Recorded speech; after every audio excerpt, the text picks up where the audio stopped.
Hi everyone, it's Lulu. Welcome back to my channel. Today I have partnered with HerGivenHair to show you their new multi-textured clip-ins, which I think is a really cool idea as somebody who has multiple textures on one head.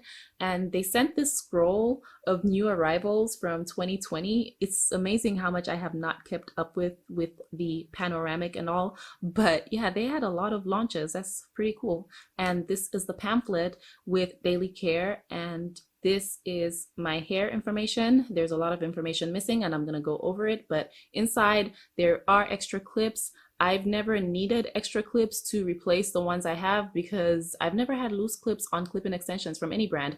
But this is the Kinky texture 4B4C, and we have a Kinky curly texture 3C4A, 16 inches long, which is ideal for me because my hair is 14 inches and it's going to blend relatively well. So my extension styler is going to be my friend right now, my BFF, and help me wash my hair in a downward motion and not have any matting or tangling close to the clip-in area or the fake root, because I've had that problem in the past with previous clip-ins, and this helps me so much. So I'm gonna load it up and get it ready to dunk in the sink. But before we do that, I am going to quickly show you, after snapping this in place, how the textures kind of go together. You can see the difference with the textures here, the 3C4A and the 4B4C, and that's kind of how my hair is.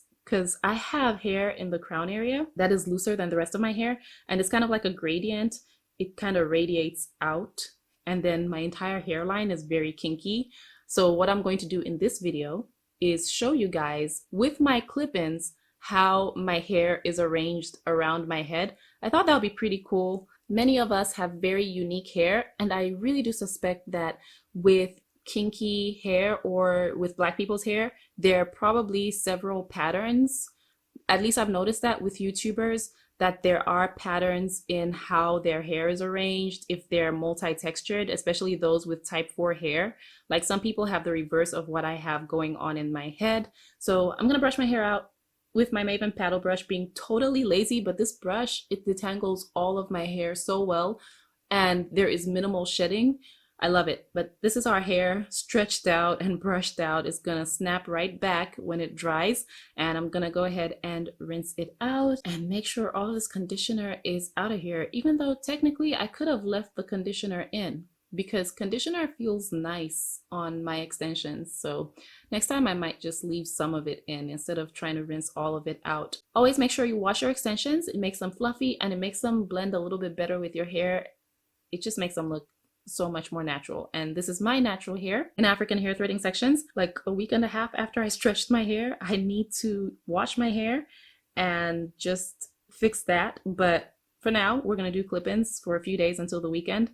And on the side, I'm separating some sections of African hair threading for my part, and the remainder are going to the back as the base for my clip-ins.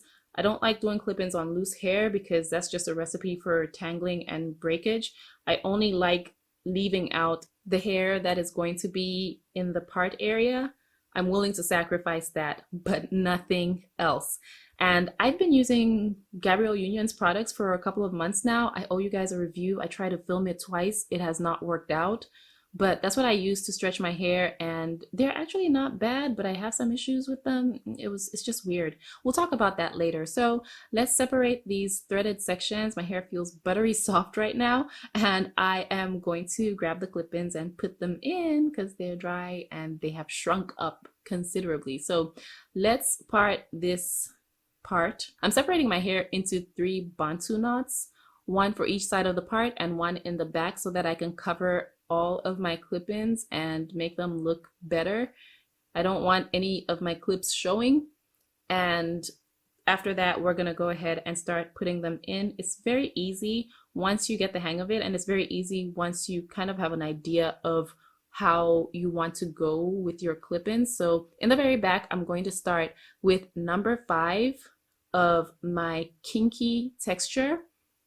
And by number 5, or whatever number I use, I'm talking about the number of clips on the clip-in extension. So number 5 goes in the very back because my hair is kinkiest in the very back. And then I'm gonna go in with number 4 right above it. All my hair up to the tip of my ear is very, very kinky. And then it starts to loosen a little bit and the gradient begins. So the first 2, and that's a lot, are kinky, and then I'm going in with kinky curly number 5 so that I can show the loosening of the texture. This is where my hair starts to get into that 2.5 3 millimeter in diameter range, whereas in the very back I'm more of a 2 millimeter in diameter. And now I am going in with number 3 kinky curly in the very middle. I'm trying to do advanced math here because it is killing me.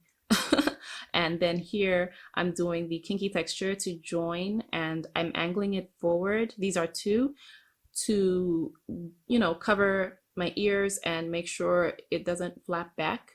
On the other side, I'm doing kinky curly number 3 and angling that forward as well.